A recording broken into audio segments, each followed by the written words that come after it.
Este programa tem o patrocínio de Nutri.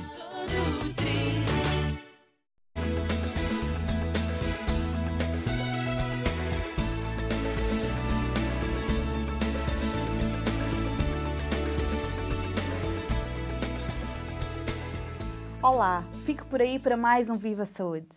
Gosta de viajar? Prefere climas tropicais ou frios?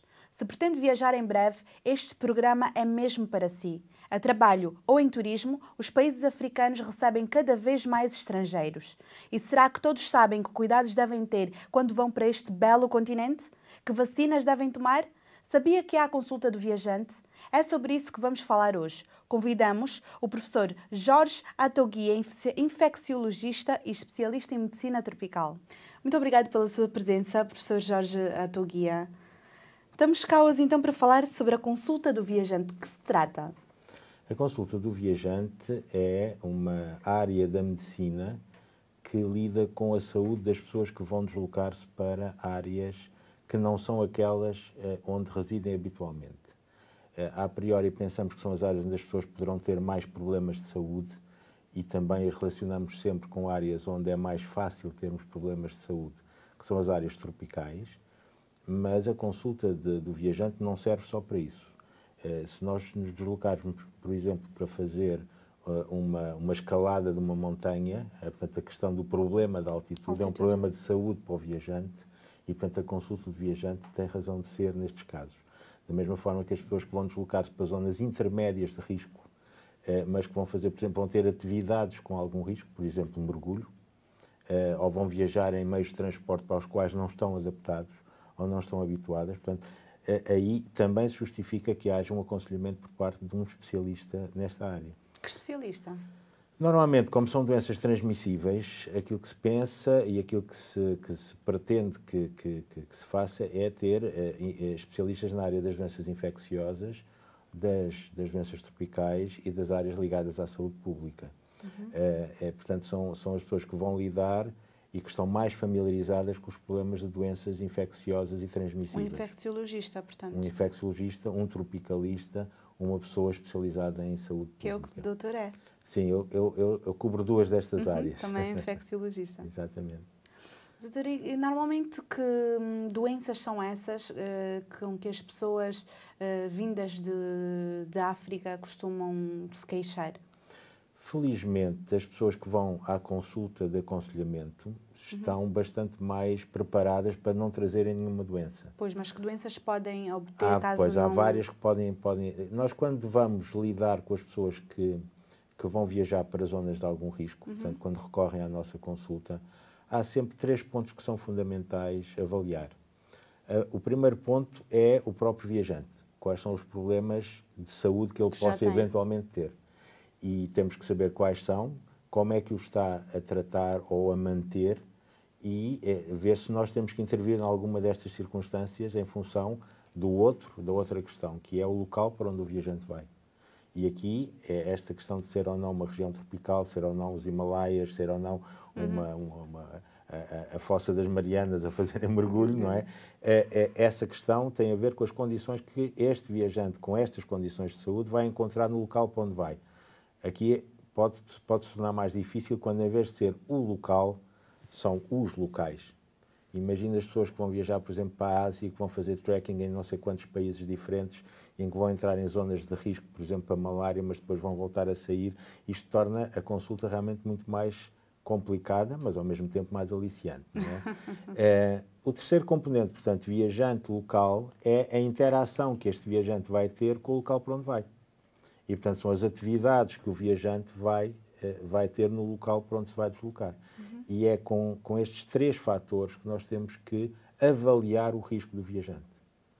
Esta análise tem que ser feita quase com uma base um bocadinho psicológica. Nós temos que perceber o viajante que está à nossa frente, como é que ele vai relacionar-se com o local para onde vai e as atividades que vai desenvolver, e ao mesmo tempo temos que perceber como é que ele vai relacionar-se connosco e com aquilo que temos para lhe dizer. Uma consulta de viajante é uma consulta difícil, quer para o médico que a faz, quer para o próprio viajante, porque por um lado, esse viajante não precisa do médico que está à frente, na maior parte dos casos. Pois, que é para prevenir, não é? É para prevenir, as pessoas não têm a cultura da prevenção e, portanto, a maior parte das vezes este viajante vai à consulta aborrecido por ter que ir perder tempo para E uma não coisa só- que ele já ouviu de outros lados e, portanto, se calhar já acha que não vai ter problema absolutamente E às nenhum. vezes ter de tomar coisas para uma doença que ainda não se tem. Exatamente. Portanto, há vários fatores que fazem com que a pessoa não ache muita graça ir à consulta do viajante. E qual é a Porquê é que vai? importância, então, dessa consulta? A importância é que muitas das doenças que este viajante possa eventualmente contactar no local para onde vai, através das suas atividades, podem provocar-lhe doenças tão graves que ele pode inclusivamente morrer. Portanto, Importante esta é a frisar importância. Uhum. Infelizmente, os viajantes vão à consulta não por causa disso, mas porque há Contrariados. uma obrigatoriedade. A maior parte dos viajantes vão à consulta porque têm que fazer uma vacina obrigatória. A nossa função é aproveitar esta ida à consulta e mostrarmos aos viajantes que é importante que eles saibam quais são os seus riscos e como evitar esses riscos. Então explique-nos exatamente em que consiste a consulta. Suponhamos, eu vou ao seu consultório. Olha, doutor, estou aqui, eu vou viajar para Angola, eu nunca lá fui e disseram-me que tenho que estar aqui, pronto, vim contrariada, mas cá Exatamente. estou eu. E vem cá porque tem que fazer a vacina da febre amarela, que é obrigatória para Olha, entrar em doutor, Angola. teste de vacinas. Não é? Mas aí tem que a fazer. E aí é um dos mínimos, porque como é obrigatório e você quer ir para Angola, você aceita que faça essa vacina. Ok. Portanto, por aí não há grandes problemas. Já vi que não me deixa não tomar a vacina. Não, Não apanhar a vacina, ok. A menos que tenha alguma contraindicação. Se estiver grávida, se tiver alguma doença que lhe provoque algum grau de imunodepressão, que esteja a tomar algum medicamento que lhe baixe as suas defesas, não poderá tomar esta vacina. Então vou desprotegida. Temos que arranjar um balanço e o balanço final da decisão de ir ou não ir pode acabar comigo a dizer-lhe, olha, acho que não Melhor deve não ir ir. porque o seu risco é muito elevado. Que outras coisas são necessárias para além da vacina? Portanto, pegando no seu Da caso de febre viajar para, Sim, para eu vou Angola, para teria Angola. que fazer esta vacina obrigatoriamente, não é? Portanto, com estas questões que nós levantámos agora. O segundo risco que tem em Angola e que não teria se vivesse cá, e é por isso que funciona um bocadinho como um certo choque para o entendimento do risco por parte do viajante, é o risco da malária ou paludismo. Devo dizer que malária e paludismo é exatamente a mesma coisa. Embora em Angola se chame paludismo. Sim. E haja, algumas pessoas acham que a malária é uma forma grave de paludismo. Exatamente. Mas não é verdade. Portanto, tanto se chama malária cerebral como dizemos paludismo cerebral. E, portanto, porque é que a malária é um problema sério para as pessoas que possam viajar, no seu caso para Angola, mas em termos gerais para as zonas onde há transmissão da malária, quer em África, quer na Ásia, quer nas Américas. Portanto, tudo isto são zonas onde pode haver transmissão. Porquê é que há risco? Porque quem nunca teve malária, ou quem nunca teve paludismo, não tem qualquer tipo de defesa contra aquele parasita. O parasita é injetado por um mosquito. E aqui temos os dois problemas. Primeiro, nós em Portugal não estamos habituados a termos riscos de doenças transmitidas por mosquitos. E, portanto, custa-nos um bocadinho entrar dentro deste risco. A segunda questão é entender que seja um parasita, não é a picada do mosquito, mas o parasita que este mosquito possa ter. E depois o terceiro fator é realmente esta incapacidade de resposta por parte das pessoas que nunca tiveram. Eu costumo dizer às pessoas, comparar as pessoas, por exemplo, a Karina vivendo em Portugal e a Karina angolana. Ok. E se as duas Karinas estiverem sentadas no Café Del Mar a beber um gin tónico sem gelo e forem picadas por um anopheles fêmea infectado, a Karina angolana vai ter uma doença relativamente benigna. Tem uma certa imunidade, não é? A Karina portuguesa pode ter uma doença tão grave que pode levá-la à morte, às formas cerebrais, às formas multissistémicas. E, portanto, qual é a diferença entre as duas Karinas? É que a Karina angolana já teve 20 vezes paludismo. Por cada vez que teve paludismo, foi tendo anticorpos. A Karina angolana, na primeira vez que teve paludismo, tinha exatamente o mesmo risco de morrer como a Karina portuguesa a primeira vez que tem paludismo. Portanto, quando nós chegamos a zonas onde encontramos este tipo de doença grave e para a qual nós não temos qualquer imunidade, temos que perceber que somos crianças. E se formos ver a mortalidade do paludismo, cerca de 1 milhão de crianças em África morre todos os anos. Porque aqui as pessoas têm que entender que é importante que se faça todo o tipo de prevenção desta doença. Não é tomar os medicamentos, é impedir a picada dos mosquitos. Então, nesse caso, como se pode prevenir a malária para uma pessoa que vai pela primeira vez para a África? Impedir a picada. Sim. Mais uma coisa muito confusa para algumas pessoas. Porque primeiro, antes de usar o repelente, devemos ter uma barreira física. E aqui as senhoras também normalmente têm alguns limites a estas barreiras físicas. Isto é, gostam muito mais de ter roupas porque está calor. As senhoras e os senhores gostam de estar roupas muito mais leves. Quanto mais corpo nós oferecemos ao Anopheles fêmea, mais risco temos. Mais apetitoso é para o mosquito. Claro. E aqui é sempre muito importante explicar às pessoas que o Anopheles só pica à noite, entre o pôr do sol e o nascer do sol. O que quer dizer que durante o dia não há nenhum risco de nós podermos ser picados por Anopheles fêmea. E, portanto, é só a partir dessa altura é que nós, digamos que negociamos com o viajante estas precauções. E as precauções passam por não usar esta manga curta à noite, usar uma camisa de manga comprida. As pessoas dizem faz tanto calor. Mas quanto mais justa for a camisa, mais calor vai ter. Sim. Quanto mais larga for a camisa, menos calor tem, porque há uma almofada de ar entre a camisa e o corpo. Sim. E, portanto, use as roupas o mais largas possível, até porque se for larga, o Anopheles fêmea, se pousar, não vai conseguir chegar à pele. Se for justa, vai conseguir picar a pele. Então. E só se usa o repelente depois nas zonas expostas, é verdade. Podemos usar também o repelente, se forem repelentes em spray, podemos usá-los até por cima da roupa. Isto dá bastante proteção. É uma boa proteção. E seria uma proteção suficiente se a doença não fosse uma doença tão grave e que pudesse levar a consequências tão sérias. Pois. Portanto, não ser uma proteção totalmente eficaz obriga-nos depois a decidir fazer medicamentos para prevenir a doença. Doutor, e para terminarmos aqui a consulta, e o que mais eu tenho de fazer para poder viajar, para me dar o consentimento da viagem para Angola? Tem que saber, já não pode ter nenhuma doença que impeça a viagem, não é?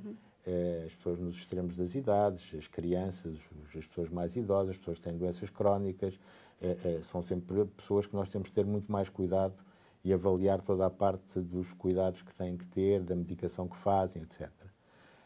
No viajante saudável, como é o seu caso, há outro elemento que é importante e que nos traz a frequência da doença. Ao passo que o paludismo nos traz a doença mais grave, mas felizmente menos frequente, porque as pessoas que tomam cuidado têm muito pouca probabilidade de o apanhar, aqui temos a doença mais frequente, que são os problemas intestinais provocados por comermos alimentos que estão contaminados.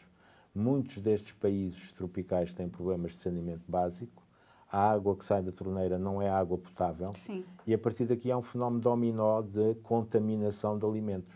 Se a água não é potável, não há certeza que os gelos seja potável. Se esta água é usada para lavar os alimentos que consumimos crus, como as saladas, não há também certeza que... E, portanto, aqui temos vários problemas do ponto de vista desta contaminação da água. Aqui não há vacinas que cubram todo o leque de agentes infecciosos. Pelo menos acabaram-se as vacinas. Não, há algumas que podem ser feitas. Febre tifoide, hepatite A, podem ser feitas. Mas e dão alguma proteção. A única que é obrigatória é a febre amarela. Okay. E é uma doença transmitida por mosquitos. Portanto, também há uma outra que é obrigatória, mas aí aplica-se só a áreas muito restritas, que é a vacina da meningite meningocócica, que é obrigatória para Meca, para as pessoas que vão fazer, neste caso homens só, que vão fazer a peregrinação a Meca. De resto, todas as outras vacinas são recomendáveis se nós virmos que existem riscos para o viajante. A hepatite B é importante.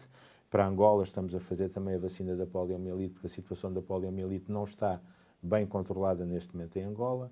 É fundamental ter a vacina do tétano em ordem, mas aí não é só para ir para Angola, nem para estas regiões, para todo lado. Portanto, há um leque de vacinas, mas que tem que ser decidido exatamente pelo especialista, não é?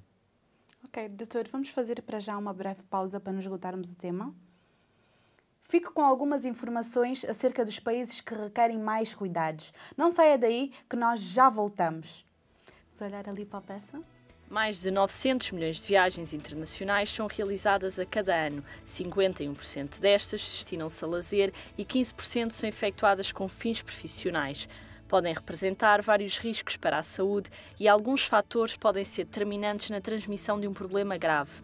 Alterações significativas de altitude, temperatura, umidade, a exposição a uma variedade de doenças infecciosas e o contacto com zonas onde a higiene e o saneamento são inadequados. Em países como a África do Sul, Somália e São Tomé e Príncipe, é obrigatória a vacinação contra a febre amarela para todos aqueles que sejam provenientes de países com baixo risco de transmissão. Assim como Angola, recomenda cuidados com a malária e com a poliomielite. A Organização Mundial da Saúde alerta todos os viajantes para a importância da atualização das vacinas de rotina contra o sarampo, a rubéola ou o tétano, principalmente no caso das crianças. Deve-se ainda fazer alguns exames gerais para que se possa viajar em segurança. Já sabe qual é a importância de se prevenir de algumas doenças quando viaja? O Viva Saúde é um programa de prevenção e, por isso, gostamos de saber que dúvidas tem quem está desse lado. Faça como o Sandro Paes, que nos colocou a questão no nosso mural do Facebook. Que cuidados se deve ter com a alimentação e com a água quando se viaja para a África? Pode responder-nos, professor Jorge Atoguia. Muito obrigado. Sim, senhora. Quais os cuidados a ter com a alimentação quando viajamos para estas zonas de risco? Já falámos das águas e a contaminação da água nos alimentos que consumimos que não são cozinhados, portanto. A água que não seja potável, mas que é fervida, a partir do momento em que é fervida, deixa de estar contaminada, porque a fervura, dependendo do tempo de fervura, que não é preciso ser também muito, ao nível do mar, basta ferver a água durante 5 minutos. Claro que quando vamos para a altitude aí já é um bocadinho diferente porque, por causa da pressão, a temperatura de fervura já não são realmente os 100 graus e é preciso fervê-la durante mais tempo. Mas neste caso, a fervura da água minimiza os riscos de contaminação de outros alimentos e, portanto, um dos princípios que fazemos em África é ferver a água, ter sempre uma grande panela de água fervida, que é fervida, que eu costumava brincar, dizer em Angola, íamos ao Roque Santeiro e comprávamos a maior panela que lá houvesse, e fervemos a água de manhã, que se mantém tapada durante o dia a arrefecer, e ao fim do dia utilizamos em garrafas, não é? E utilizamos esta água para a lavagem dos alimentos que vamos consumir crus. Professor, mas acontece muito, especialmente em Angola, por ser angolana, acabo por falar muito de Angola, das pessoas, para além de a ferverem, coarem e ainda porem o líquido para ela tornar-se... Não é necessário. Às vezes o líquido que se põe, às vezes uma gotinha de lexívia, altera para melhor, curiosamente, o sabor da água fervida. É que o sabor da água fervida é realmente mau. E, portanto, às vezes esse tipo de técnicas são mais para modificar o sabor e não para aumentar a sua asepsia, porque não precisa. A água fervida, durante o tempo necessário, é completamente ascética. Portanto, não há problema nenhum com a utilização da água. Lembremos-nos que quando não havia estes desinfetantes agora super especiais e quando éramos pequeninos, os nossos pais e as nossas mães ferviam os nossos biberons. Sim. E essa era a forma de desinfetar, não é? E, do ponto de vista médico, as seringas de vidro eram fervidas, as agulhas eram fervidas e, portanto, esta técnica de desinfecção continua a ser válida para a água não potável, não é? Aquilo que se faz depois é utilizar esta água com um desinfetante potente, como a lexívia, como as marcas comerciais para desinfecção, e coloca-se dentro desta água os legumes que vamos consumir crus, ou a própria fruta, deixamos ficar pelo menos meia hora e voltamos a passar por água fervida. Pois, o que acontece é que depois a pessoa passa por outro tipo de água e volta a ficar tudo, exatamente, pois. Volta a ficar tudo mais complicado. E com isto podemos perfeitamente consumir estes alimentos crus. Portanto, as saladas, a fruta deve ser sempre descascada. E em sítios onde nós não temos confiança na parte das pessoas que descascam a fruta, pela contaminação manual, devemos ser nós próprios a descascar a fruta.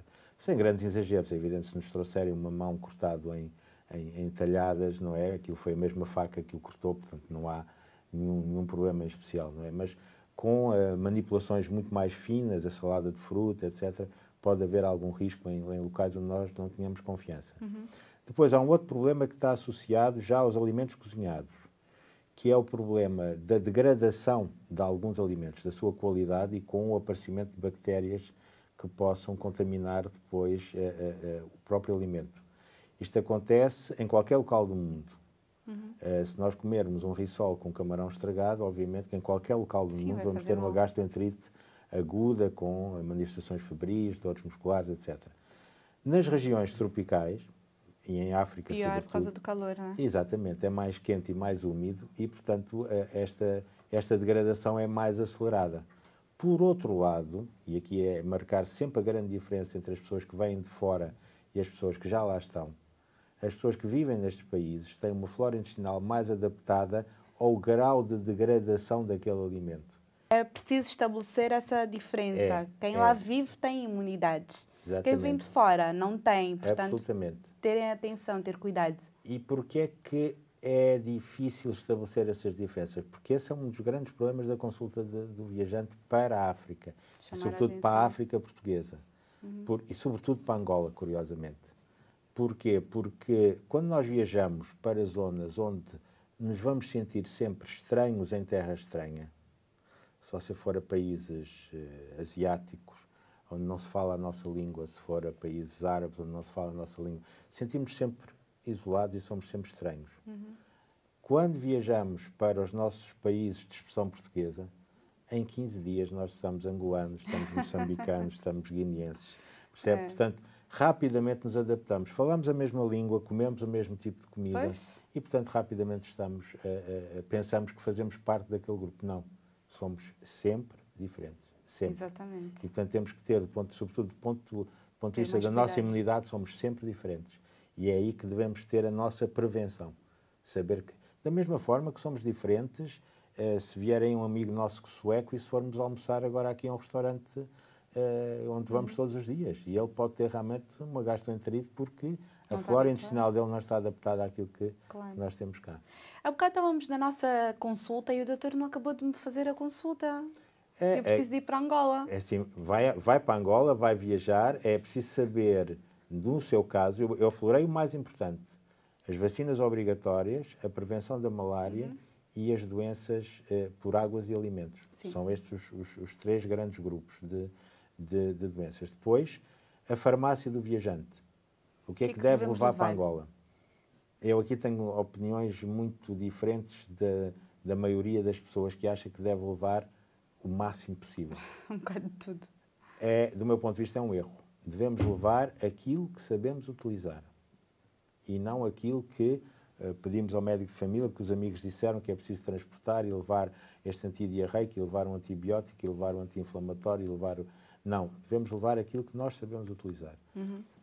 Há um componente aqui que é muito importante e que eu não sei no caso da sua viagem. Se você vai durante 8 dias, a pressão que eu possa fazer, o negócio que eu possa fazer para prevenir as doenças consigo, é mais exigente em tentar que você evite as doenças. Não é? Mas vou ser mais agressivo do ponto de vista das prevenções. Se você ficar lá 8 dias, toma os medicamentos para a prevenção da malária, não preciso lhe fazer tantas vacinas como se tiver, e este é o outro extremo, uma estada permanente. Eu quero ficar um mês. Se vai ficar um mês, é uma forma intermédia, percebe? Nem é uma estadia prolongada, em que aí eu vou querer que você se transforme gradualmente em angolana, sem nunca ser, porque a sua imunidade não é das pessoas lá, e ficando 6 meses nunca consegue ter o grau de preparação que as pessoas que já lá vivem há 20 ou 30 anos, mas que vai gradualmente adaptando-se às condições locais, inclusivamente à qualidade dos serviços de saúde locais, vai ter que ficar muito mais dependente dos serviços de saúde locais, do país para onde vai viajar, porque não pode estar permanentemente a fazer prevenções, medicamentos, etc, etc. Portanto, aqui tem que haver uma mudança de atitude em relação ao país onde está e ao seu comportamento neste local. Tem que ficar muito mais dependente das condições locais. Também costumam falar sobre isso na consulta do viajante, explicar o sistema de saúde do país? Sim, e isso faz parte, portanto, deste tipo de aconselhamento. Há muitas pessoas que vão ficar com estadas muito longas nestes países, sobretudo em África. Neste momento temos esta imigração dos portugueses para a África, não é? E, portanto, as pessoas sabem que vão ficar 3 anos no país, mas antes disso vão durante 8 dias ou 15 dias para ver as condições que vão ter, escolher a causa, etc. Aqui podemos fazer 2 tipos de aconselhamento completamente diferentes. Podemos prepará-los durante a primeira viagem para estarem sem nenhum tipo de problema de saúde e, portanto, não terem que estar a pensar se ficarem doentes, o que é que eu vou fazer, a que clínica é que eu vou, como é que vou resolver este problema. Portanto, neste curto período de tempo, nós somos muito mais proativos na prevenção. Cuidado, não coma isto, aquilo. Cuidado, faça a prevenção da malária. Cuidado, proteja-se das picadas dos mosquitos. E as pessoas, porque estão pouco tempo, acedem muito mais facilmente a poderem cumprir estas recomendações. Mas, quando as pessoas vão ficar lá depois permanentemente, é evidente que têm que continuar a ter os cuidados todos em relação à malária, em relação aos cuidados alimentares. Mas a verdade também é que nós sabemos que elas gradualmente vão começando a aliviar esse tipo de pressão. E o que elas têm que saber é como é que vão resolver problemas de saúde que possam ter quando lá estão nessas alturas prolongadas. Se tiverem filhos, é preciso saber como é que vão ter acesso à saúde dos filhos, que é uma das grandes preocupações das famílias. Das pessoas que vão para lá. E, portanto, nós fazemos indicamos colegas pediatras, por exemplo, que possam dar o apoio. Indicamos quais são as clínicas onde podem recorrer. Eu tenho colegas, obviamente, no seu caso, por exemplo, de Angola, felizmente há colegas com uma grande qualidade técnica, colegas com quem trabalhei, com quem que eu formei, colegas que trabalharam comigo. Sim, porque é professor, né? E vai muitas vezes também a Angola dar formação, segundo sei. Sim, e muitos colegas vêm cá fazer os cursos de pós-graduação do Instituto de Medicina Tropical, onde eu sou professor. Portanto, aqui há esta possibilidade de indicar pessoas para o acompanhamento do viajante, que é muito importante porque dá algum apoio, dá algum conforto para as pessoas que vão viajar para zonas onde não conhecem nada e que sabem que existem estas restrições. Tudo isto funciona muito bem nas capitais. Pois, nas províncias. Nós saímos para as províncias, a situação complica-se muito mais. Drástica. E os viajantes que eu tenho, por exemplo, famílias que estão fora de Luanda, têm 3 vezes mais problemas com o acesso à saúde do que os viajantes que estão em Luanda. E o mesmo se passa em Moçambique, em relação a Maputo e fora de Maputo, ou noutros países de expressão portuguesa. Doutor, e é necessário fazer a consulta após a viagem também? As pessoas que estão com estadas prolongadas, exatamente porque vão aliviar um bocadinho as proteções, devem fazer periodicamente uma revisão do ponto de vista de um check-up, uma vez por ano, 2 vezes por ano, se houver riscos particulares, não é?